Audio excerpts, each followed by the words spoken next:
నమస్కారం వార్తలకు స్వాగతం. ముందుగా ముఖ్యాంశాలు.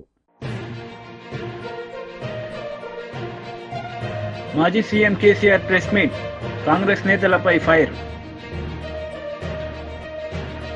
మంత్రి పొన్నం ప్రభాకర్ ప్రెస్ మీట్, కేసీఆర్ పై ఫైర్. మాజీ సీఎం కేసీఆర్ ప్రెస్ మీట్ నిర్వహించారు. ఈ సందర్భంగా పలు అంశాలపై ఆయన మాట్లాడారు. అదేవిధంగా మత్స్యకారులకు భరోసా లేదు, ఎవరికి కూడా చెప్పుకోదగ్గ భరోసా లేదు. ఇందులో విశేషం హైలైట్ ఏంటంటే ఆర్థిక మంత్రి ప్రతి మాటను ఒత్తి ఆ డబ్బు వచ్చినప్పుడు అదేందుకు మహాప్రపంచ విజయంలాగా ఒత్తి చెప్పడం తప్ప కొత్తది ఏమి లేదు. ఒత్తి పలుకులు పలకడం తప్ప కొత్తగా చెప్పింది ఏమి లేదు. ఏ ఒక్క కొత్త సంక్షేమ పథకం కానీ ఏది కూడా లేదు. మహిళల పట్ల కూడా చాలా స్పష్టంగా చెప్పాల్సిన అవసరం ఉండే. కానీ వాళ్ళు మేము 1,00,000 కోట్లు ఇస్తాం, అన్ని రుణాలు, ఆ రుణాలు వీలేదో ఇస్తున్నట్టుగా ఆల్రెడీ ఉన్న స్కీమే, నథింగ్ న్యూ అబౌట్ ఇట్, ఏమి లేదు. వెరసి ఇష్యూ యాజ్ ఏ హోల్. దురదృష్టం ఏంటంటే, చాలా బ్యాడ్ లక్ ఏంటంటే, మేము కూడా ప్రభుత్వం ఏర్పడిన తర్వాత కనీసం ఒక 6 మాసాల సమయం వాళ్ళకి ఇవ్వాలని మేము అనుకున్నాం. నేను కూడా శాసనసభకు పెద్దగా రాలేదు. కానీ ఈరోజు బడ్జెట్ చూస్తే ఏ ఒక్క పాలసీ ఫార్ములేషన్ జరగలేదు. రాష్ట్రానికి సంబంధించినటువంటి ఏ ఒక్క విషయంలో కూడా ఈ అర్బక ప్రభుత్వం ఇప్పటి వరకు పాలసీ ఫార్ములేషనే చేసినట్టుగా కనపడతలేదు.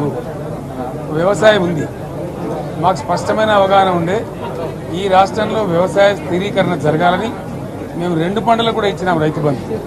వీళ్ళు ఎగ్గొడతామని చెప్తా ఉన్నారు. మేమేదో రైతులకు ఇచ్చిన డబ్బును దాన్ని పాడు చేసినాము, చెడగొట్టినాము, దుర్వినియోగం చేసిన పద్ధతిలో దురదృష్టకరమైన వ్యాఖ్యలు చేస్తూ ఉన్నారు. అంటే ఇది పూర్తిగా రైతు శత్రు ప్రభుత్వం అనేది తెలుస్తూ ఉంది. ధాన్యం కొనుగోలు చేయలేదు, విద్యుత్ సరఫరా చేయడం లేదు, నీళ్లు సరఫరా చేయడం లేదు, చాలా ఇబ్బందులు పెడతా ఉన్నారు. ఇంకా రైతు భరోసా, రైతు బంధు గురించి ఇంకా ప్రస్తావనే లేదు. ఎప్పుడేస్తారని మా ఎమ్మెల్యేలు అడిస్తే కూడా కనీసం సమాధానం చెప్తలేరు. కాబట్టి రైతులను వంచింది ప్రభుత్వం, వృత్తి కార్మికులను వంచింది. ఒక్క పాలసీ, ఇండస్ట్రియల్ పాలసీ ఏమిటి?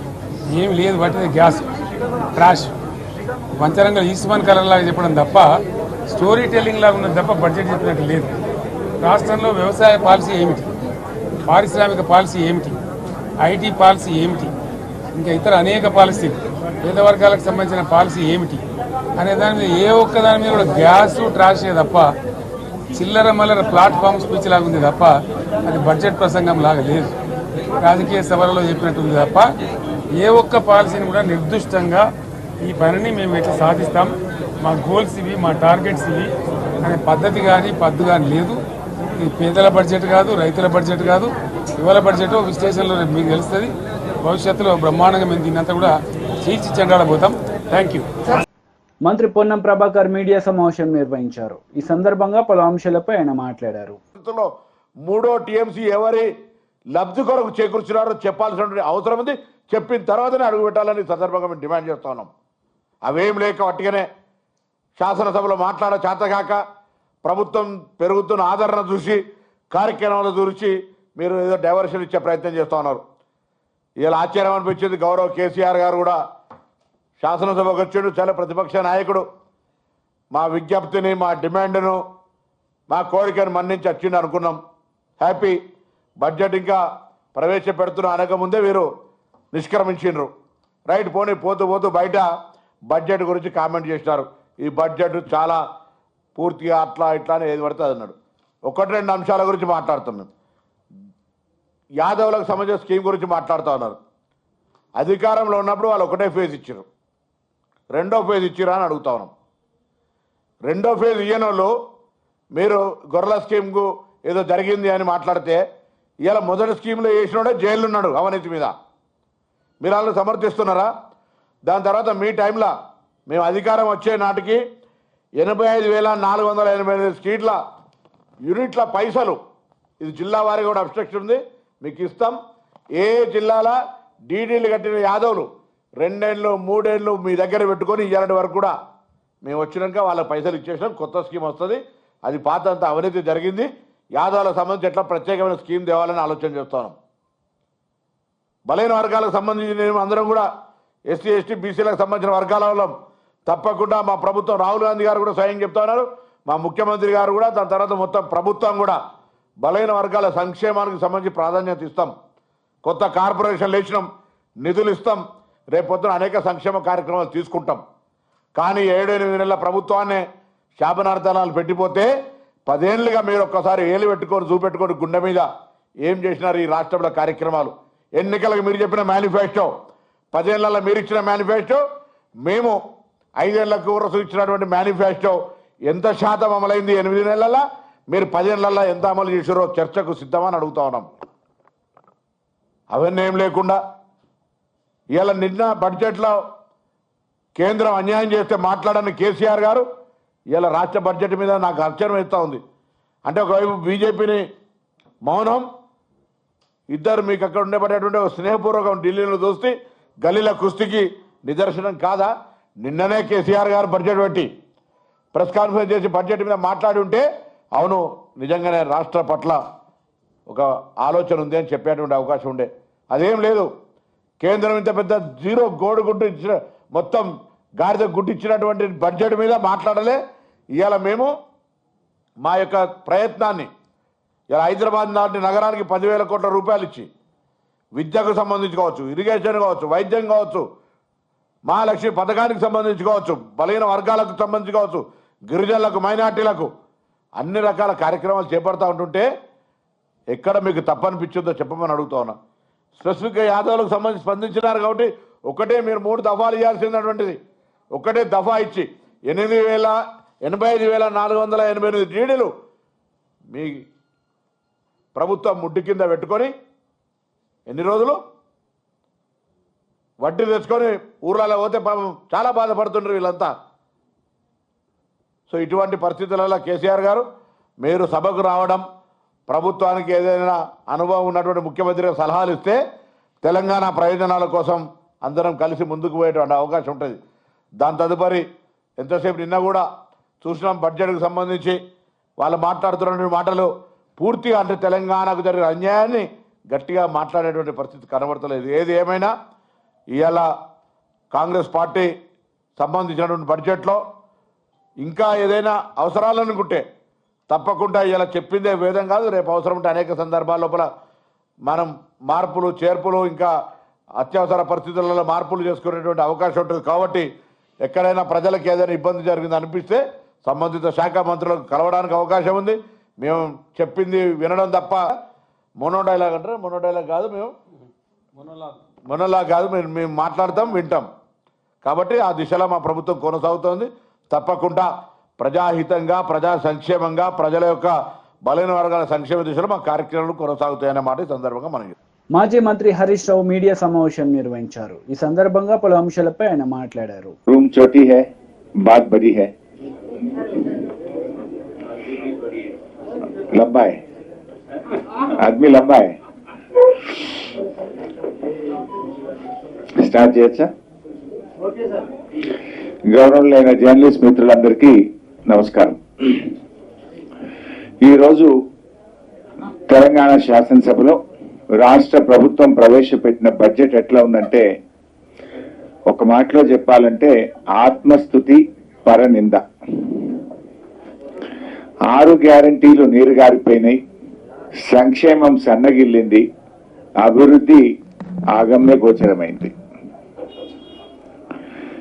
గౌరవనీయులు ఉప ముఖ్యమంత్రి బట్టి విక్రమార్క గారు ప్రవేశపెట్టిన బడ్జెట్ అన్ని వర్గాలను కూడా తీవ్ర నిరాశపరిచిందని చెప్పుకోక తప్పదు. ఎన్నికలప్పుడేమో గ్యారంటీల గారడి, ఇప్పుడేమో అంకెల గారడి. శాసనసభలో బడ్జెట్ ప్రవేశపెట్టేటప్పుడు అప్పుడేమో బాండ్ పేపర్ మీద రాసిచ్చారు 100 రోజుల్లో 6 గ్యారంటీలు అమలు చేస్తామని. అప్పుడేమో గ్యారంటీల గారడి, ప్రజల్ని నమ్మించారు. ఇప్పుడు బడ్జెట్ చూస్తేనేమో అంకెల గారడి. ఇప్పుడు మీరు 100 రోజుల్లో అమలు చేస్తామన్న 6 గ్యారంటీలు బడ్జెట్ లో ఉండాలనే వద్దా? ఏవి బడ్జెట్ లో వాటి కేటాయింపులు ఏవి? దాని ప్రస్తావన ఏది? ఎక్కడ కూడా ప్రస్తావన లేదు. అవ్వాతాతలకు ఇచ్చే 4,000 పెన్షన్ గురించి ప్రస్తావన లేదు. మహాలక్ష్మిలో ఇచ్చే 2,500 గురించి ప్రస్తావన లేదు. విద్యార్థులకు ఇస్తామన్న 5 లక్షల భరోసా కార్డు ముచ్చట లేనే లేదు. అంటే మొత్తంగా కూడా, అందుకే నేను అనేది ఓట్ల ముంగట అంకెల గారిడి, గెలిచిన తర్వాత ఓట్ల ముందేమో గ్యారంటీల గారిడి, గెలిచిన తర్వాతనేమో అంకెల గారిడి. ప్రజలను బురిడి కొట్టించేందుకు, భ్రమలు పెట్టేందుకు భట్టి గారు చాలానే ప్రయత్నాలు చేశారు. నిజంగా చెప్పాలంటే మొదటి బడ్జెట్ కదా, ఈ రాష్ట్రానికి ఏమన్నా దశ దిశ ఇస్తారేమో అని ఆశించాం. కానీ ఇది దశ దిశ లేని బడ్జెట్, రాష్ట్రాన్ని తిరోగమన దిశలో నడిపేటువంటి బడ్జెట్. ఏడాదిలో 2 లక్షల ఉద్యోగాలు ఇస్తామన్నారు, 8 నెలలు అయితే అయ్యిపోయింది, 4 నెలలు ఉంది. దాని గురించి ప్రస్తావన లేదు, బడ్జెట్లో కేటాయింపులు లేవు. రాష్ట్రాన్ని అప్పుల కుప్పగా మార్చారని మరి మా మీద బుర్ర జల్లే ప్రయత్నం చేసినారు. మరి మీరేం చేశారు? బడ్జెట్లో చూస్తే 57,000 కోట్ల అప్పులు తెచ్చుకుంటామని, గత ప్రభుత్వం తెచ్చిన దానికంటే దాదాపు 17,000 కోట్ల అప్పులు ఎక్కువ తెచ్చుకుంటామని ఈ ఆర్థిక సంవత్సరంలో ప్రతిపాదించారు.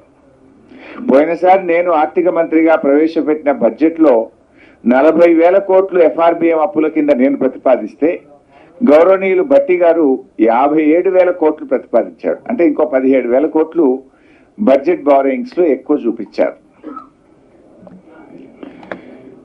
ఇక ఈ బడ్జెట్ అనేటువంటిది బీజేపీ లీడర్ మీడియా సమావేశం నిర్వహించారు. ఈ సందర్భంగా పలు అంశాలపై ఆయన మాట్లాడారు. బడ్జెట్ ని చూస్తే కాంగ్రెస్ పార్టీ కేవలం ఎన్నికల సమయంలోనే కాదు, అధికారంలోకి వచ్చిన తర్వాత అధికారికంగా ప్రజల్ని మోసం చేసే విధంగా మాట్లాడుతుందని నిరూపించుకున్నది. రాష్ట్ర ఆర్థిక శాఖ మంత్రి, ఉప ముఖ్యమంత్రి గారు బడ్జెట్ను ప్రవేశపెడుతూ కొన్ని మాట్లాడినటువంటి మాటలింటే శాసనసభలో ఉన్నటువంటి మాకే ఆశ్చర్యం వేసింది. తెలంగాణ రాష్ట్రంలో ఉన్నటువంటి 63 లక్షల స్వయం సహాయక సంఘాల ద్వారా వివిధ బ్యాంకుల నుండి 1,00,000 కోట్ల రూపాయలు అప్పులు తెచ్చుకున్నారు. ఆ తెచ్చుకున్నటువంటి అప్పులకు మహిళా సంఘాలు వడ్డీతో సహా బ్యాంకులకు తిరిగి చెల్లిస్తాయి. దానికి ఆర్థిక శాఖ మంత్రి గారు బడ్జెట్ ప్రవేశపెడుతూ మాట్లాడతారు, 1,00,000 కోట్ల రూపాయలు మహిళా సంఘాలకు మేము ఆర్థిక సాయం చేసినాము అని అంటారు. మాకైతే అర్థం కాలేదు. ఆ మహిళా సంఘాలు బ్యాంకుల నుండి నేరుగా తీసుకున్నటువంటి అప్పులకు తెలంగాణ రాష్ట్ర బడ్జెట్కు ఏం సంబంధం ఉన్నదో ఈ రాష్ట్ర ఆర్థిక మంత్రి గారే సమాధానం చెప్పాల.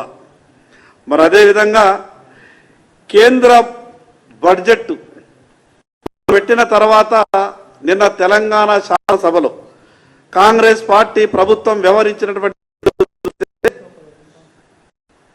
ఇచ్చిన 6 గ్యారంటీలు అమలు చేయము కాబట్టి తెలంగాణ శాసనసభలో పెట్టేటటువంటి బడ్జెట్ తెలంగాణ ప్రజల బడ్జెట్ చూసిన తర్వాత కాంగ్రెస్ పార్టీపై, కాంగ్రెస్ ప్రభుత్వంపై ఎక్కడ తిరగబోతారో అనే ముందే ఒక భయంతో కేంద్రం మీద నెపం పెట్టే ప్రయత్నం చేసిండ్రు.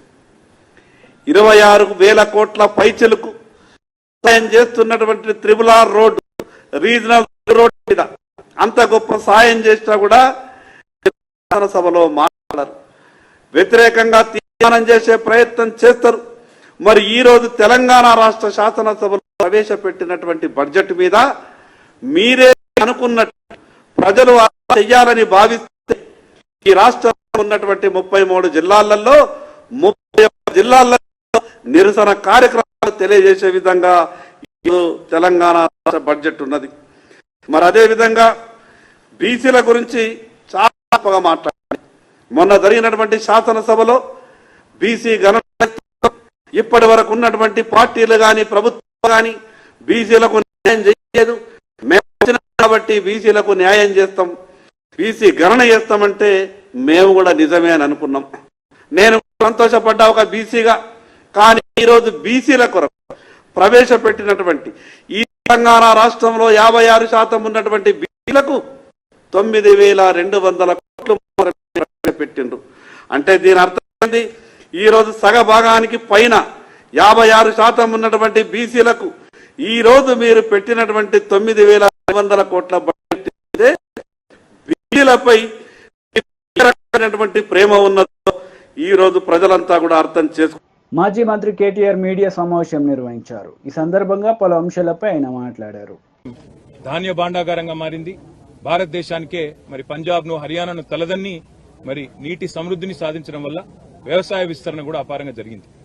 దురదృష్టం మరి మేడిగడ్డలో జరిగిన ఒక చిన్న సంఘటనను పట్టుకుని దానిని భూతద్దంలో చూపెట్టి మొత్తం కాళేశ్వరం ప్రాజెక్టే ఒక విఫల ప్రయత్నంగా చేసే క్రమంలో భాగంగా రేవంత్ రెడ్డి గారి ప్రభుత్వం గత 8 నెలలుగా లక్షలాది మంది రైతుల జీవితాలతో చెలగాటమాడుతా ఉన్నది. సరిగ్గా ఇదే రోజు పోయిన సంవత్సరం ఎక్కడైతే ఈ రోజు మేము నిల్చొని ఉన్నామో లోవర్ మానేర్ డ్యామ్ లో 12 పైచిల్కు టీఎంసీలు ఆనాడు, అంటే సగానికి పైగా కెపాసిటీ ఆనాడు లోవర్ మానేర్ డ్యామ్ లో ఉండేది. సరిగ్గా ఇంకో 5 రోజుల తర్వాత పంపింగ్ అనేది టైం చేయడం వల్ల ఎల్ఎండి 24 టీఎంసీలు కూడా ఆనాడు మేము నింపి రైతుల గుండెల్లో ఒక భరోసా నింపగలిగినాం. కానీ ఈ సంవత్సరం ఇప్పుడే అధికారులతో మాట్లాడుతూ ఉంటే అధికారులు స్పష్టంగా చెప్తా ఉన్నారు, ఇప్పటికి 45% తక్కువ వర్షపాతం నమోదైంది ఈ సంవత్సరం. భవిష్యత్తులో సెప్టెంబర్ మాసం దాకా వర్షాలు కురిసే అవకాశం ఉన్నా దానికి గ్యారంటీ లేదు. కాబట్టి పంపింగ్ అనేది ఇంకా మేము నిర్ణయం తీసుకోలేదు అని అధికారులు చెప్తా ఉన్నారు. ఇవాళ అక్కడ లక్షల క్యూసెక్కుల నీళ్లు కిందికి పోతా ఉన్నాయి ప్రతిరోజు కిందికి గోదావరి నదిలో. మేము అందుకే మా పార్టీ యొక్క శాసనసభ్యులు, శాసన మండలి సభ్యుల ఒక బృందం ఈ రోజు అసెంబ్లీ సమావేశాలు ఉన్నప్పటికీ అందరం బయలుదేరి ఇక్కడికి వచ్చి ఇక్కడ ఎండిపోతున్న లోవర్ మానేర్ డ్యాము, దానిపైన ఉన్న మిడ్ మానేర్ డ్యాము, ఆ పైన ఉన్న ఎస్ఆర్ఎస్పీ, అదేవిధంగా ఫ్లడ్ ఫ్లో కెనాల్ మీద ఉన్న వేలాది మోటార్లు, ఇవన్నీ కూడా మరి చూడడానికి, అదేవిధంగా ప్రభుత్వాన్ని డిమాండ్ చేయడానికి రంగనాయక సాగర్ గాని, మల్లన్న సాగర్ గాని, కొండపోచమ్మ సాగర్ గాని, అన్నపూర్ణ రిజర్వాయర్ గాని వీటన్నిటినీ నింపినట్టయితే రైతుల్లో ఒక భరోసా నింపినట్టయితది.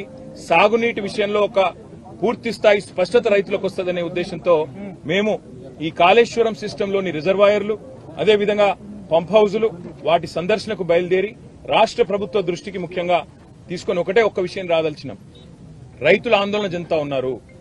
మీరు రాజకీయపరమైన కక్ష పెట్టుకుని ఇవాళ పంపింగ్ స్టార్ట్ చేయకుండా కాళేశ్వరం స్కీమ్ లో నీళ్లు ఇవ్వకుండా మళ్లీ రేపు ఒకవేళ ఈ తక్కువ వర్షపాతం నమోదైందని లేదా వర్షాలు పడలేదని తద్వారా రిజర్వాయర్లు నిండలేదని చెప్పి మీరు సాకులు చెప్పి రైతులకు, రాష్ట్రంలోని మరి ప్రజలందరికీ నష్టం కలిగించే ప్రయత్నం ఏదైతే చేస్తున్నారో ఇది మంచిది కాదు. ఇవాళ కన్నెపల్లి దగ్గర బ్రహ్మాండంగా మీరు పంపు ఆన్ చేస్తే ఈ అన్ని రిజర్వాయర్లు కూడా పైన 90 టీఎంసీలలో ఈరోజు కేవలం అక్కడ 23-24 టీఎంసీలు ఉంది శ్రీరామ్ సాగర్ లో అని చెప్తున్నారు. తర్వాత మిడ్ మానేర్ లో 5 టీఎంసీలు ఉన్నది, ఎల్ఎండిలో 5 టీఎంసీలు, అంటే 140 టీఎంసీలకు గాను ఈ రోజు కేవలం మనకు 35 టీఎంసీలు కూడా నిండి లేదు. ఒక పెద్ద ఎత్తున పంపింగ్ చేసుకునే అవకాశం, వెసులుబాటు ఉంది. దాంతో పాటు మీరు మల్లన్న సాగర్ లో 50 టీఎంసీలు, కొండపోచమ్మ సాగర్ లో 15 టీఎంసీలు నింపితే కేవలం రైతులకే కాదు హైదరాబాద్ మహానగరానికి కూడా రేపటి మంచినీళ్లకు గాని, మార్గమధ్యంలో ఉండే వేలాది గ్రామాలకు, ఇతర జిల్లాలకు, నియోజకవర్గాలకు కూడా మంచినీటికి కూడా ఇబ్బంది లేకుండా మనం రేపటికి మేనేజ్ చేసుకునే అవకాశం ఉంటుంది. ఎన్నిటినీ పక్కన పెట్టి రాజకీయపరమైన కక్ష, కేసీఆర్ గారిని బద్నాం చేయాలని చెప్పి మీరు 8 నెలలుగా చేసిన ప్రయత్నం అందరికి కనబడతానే ఉంది. మేడి పండైపోయిందని, మేడిగడ్డ ఏదో కొట్టుకపోతుందని, లక్షల కోట్లు కొట్టుకపోయినాయని మీరు చేసిన ప్రచారాలన్నీ ఉత్తివే అని చెప్పి స్పష్టంగా తేలిపోయింది. ఇవాళ మా శాసనసభ్యుల బృందం, మా శాసన మండలి సభ్యుల బృందం మేమందరం కూడా క్షేత్రస్థాయి పరిశీలనకు వచ్చి ఎండుతున్న రిజర్వాయర్లు, మండుతున్న రైతుల గుండెలు ఇవన్నీ శాసనసభ సమావేశాల్లోనే మీ దృష్టికి తేవాలన్న ఉద్దేశంతోనే మా పార్టీ అధినాయకులు కేసీఆర్ గారి ఆదేశం మేరకు, గంగుల కమలాకర్ గారి సూచన మేరకు మేమందరం కూడా రావడం జరిగింది. తప్పకుండా రైతుల పక్షాన రాష్ట్ర ప్రభుత్వాన్ని శాసనసభ సమావేశాల్లోనే నిలదీస్తాం, అడుగుతాం. ఎందుకు పంపింగ్ చేయడం లేదు? ఇవాళ దాదాపు 10 లక్షల క్యూసెక్కుల నీళ్లను తట్టుకొని, వరదను తట్టుకొని మేడిగడ్డ బ్రహ్మాండంగా టీవీగా నిలబడి ఉంది. అందుకే మేమనేది రాజకీయాలు వదిలిపెట్టండి, ఎలక్షన్లు అయిపోయినాయి, ఇంకా కూడా రాజకీయ ప్రయోజనాల కోసం, రాజకీయం కోసం వాళ్ళ రైతుల జీవితాలతో చెలగాటం ఆడవద్దని చెప్పి కూడా రేవంత్ రెడ్డి గారికి, ప్రభుత్వానికి విజ్ఞప్తి చేస్తూ అధికారులతో మా సంప్రదింపులు కొనసాగుతాయి. అవసరమైతే అన్ని రిజర్వాయర్లు పోతాం. ఈరోజు కేవలం ఎల్ఎండికి వచ్చినాము, రేపు ఉదయం కన్నెపల్లి పంప్ హౌస్ పోతా ఉన్నాం, అదేవిధంగా మేడిగడ్డ బరాజ్ పోతా ఉన్నాం. అక్కడ కాళేశ్వరం వాతావరణం అనుకూలిస్తే అన్ని కూడా రేపు మధ్యాహ్నం లోపల చేసి మళ్లీ శాసనసభ సమావేశాలకు తిరిగిపోతాం. పాత్రికేయ మిత్రులకు కూడా విజ్ఞప్తి, దయచేసి రైతుల వెతలను, ఎండుతున్న రిజర్వాయర్లను కూడా మీరు కూడా దయచేసి ప్రభుత్వ దృష్టికి వచ్చే విధంగా మీరు కూడా ఈ అంశానికి ప్రాచుర్యం కల్పించాలి, ప్రచారం కల్పించాలని చెప్పి కూడా విజ్ఞప్తి. Thank you sir. అంటే ఇప్పుడున్న దశలో ఆ నీరు ఫ్లోటింగ్ ఉంది కదా, ఈ టైంలో పంపింగ్ చేసే అవకాశం ఉంటుందా? రేపు కన్నెపల్లి పంప్ హౌస్ దగ్గర ఈ టైంలో కాదు బ్రదర్, 40,000 క్యూసెక్కులు దాటితే ఎప్పుడైనా పంప్ చేయొచ్చు. ఇప్పుడు అక్కడ 10 లక్షల క్యూసెక్కుల. కాంగ్రెస్ నేతలు మీడియా సమావేశం నిర్వహించారు. ఈ సందర్భంగా పలు అంశాలపై వారు మాట్లాడారు. కానీ నువ్వు పొయ్యి పెట్టినావు, పొయ్యి మీద భగవాన్ పెట్టినావు, మరి మటన్ కావాలంటే మేకలు కావాలి కదా. ఆడ మేకలు ఉండే,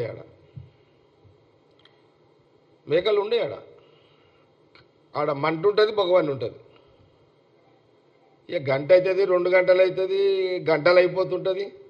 మనం ఇంకా ఇది ఉడుకుతున్నదేమో అని మనం అనుకుంటాం. ఆడ మేకలు లేవు, మటన్ లేయ్యాడు, అది ఉడకదు. ఆయన గత 10 ఏళ్ల కాలంలో ఆయన బడ్జెట్ కూడా కేసీఆర్ మనము అనుభవించలేని యొక్క బడ్జెట్ని కేసీఆర్ 10 ఏళ్ల కాలంలో పెట్టిండు.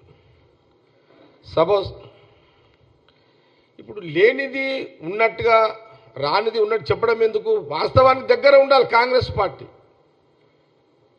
ఇప్పుడు నాకేమనిపించిందంటే, ఆడ బిర్యానీ పెడతా అని మేకలు లేకుండా బిర్యానీ తినబెడతా అని ఆశ పెట్టి ప్రజలను మోసం చేయడం కంటే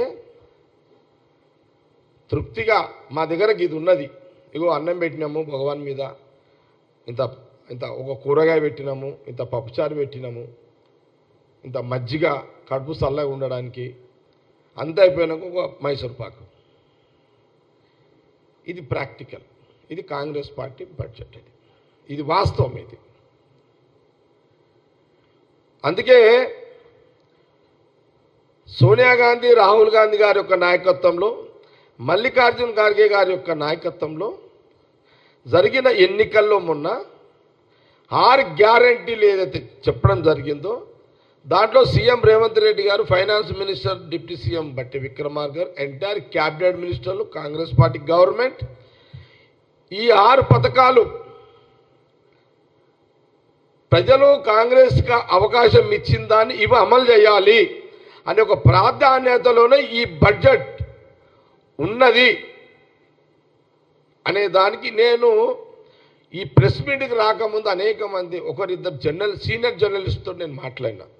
పేర్లు చెప్పడం భావ్యం కాదు, కానీ నేను అడిగిన ఒక సీనియర్ జర్నలిస్ట్ నేను అడిగిన, ఏమడిగినానంటే, మీరు సీనియర్ జర్నలిస్టు, మీరు పార్టీలకు అతీతము, గత 10 ఏళ్ల బీఆర్ఎస్ బడ్జెట్కి ఇప్పుడున్న Congress party government CM Revanth Reddy, బట్టి విక్రమార్క బడ్జెట్కి తేడా ఏంది అనంటే, ఆ సీనియర్ జర్నలిస్ట్ వారి పెద్ద అన్న మాట ఏంటంటే, నిజంగా చెప్పాలి అనంటే అది ఊహలకే పరిమితము, చేతికి అందుబాటులో లేని బడ్జెట్ గత 10 ఏళ్ళు కేసీఆర్ గవర్నమెంట్లో ఉండే. కానీ మీరు 6 ఏదైతే సోనియా గాంధీ, రాహుల్ గాంధీ గారు ఏదైతే 6 పథకాలు, రైతు రుణమాఫీ, 500 గ్యాస్ సిలిండరు, కరెంటుకు సంబంధించిన 200 యూనిట్ల ఉచితమైనది, లేదా తర్వాత అంచెలంచెలుగా నెక్స్ట్ 2500 మహాలక్ష్మి, ఇట్లా ఆ రోజు ఈ ఉచిత ఆర్టీసీ బస్సు ప్రయాణం మహిళలకు, ఇవన్నీ కూడా ఈ బడ్జెట్కు చేసుకునే విధంగా ఈ బడ్జెట్ కనబడ్డది. నాకు చాలా, నా అనుభవంలో గత 10 ఏళ్ల కంటే టోటల్గా బెస్ట్ బడ్జెట్ నాకు అనిపించింది అని ఒక సీనియర్ జర్నలిస్టు, నేను గాంధీభవన్ రాకముందు ఒక అరగంట మాట్లాడిన సందర్భాన్ని కూడా నేను కోట్ చేస్తున్నాను. ఇది ఈరోజు ఈ యొక్క 2024-25 సీఎం రేవంత్ రెడ్డి గారు, బట్టి విక్రమ గారి యొక్క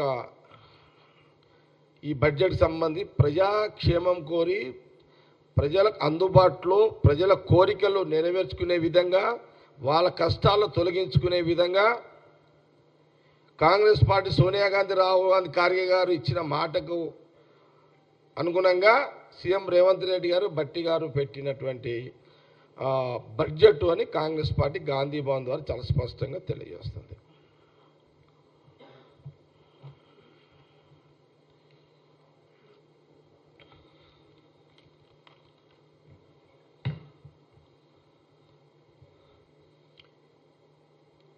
కాంగ్రెస్ పార్టీ అద్భుతమైన ప్రజలకు ఉపయోగపడే బడ్జెట్ అని మేము సాటిస్ఫాక్షన్గా చెప్పడం జరుగుతుంది. ఇది రాజకీయ కోణంలో కాదు.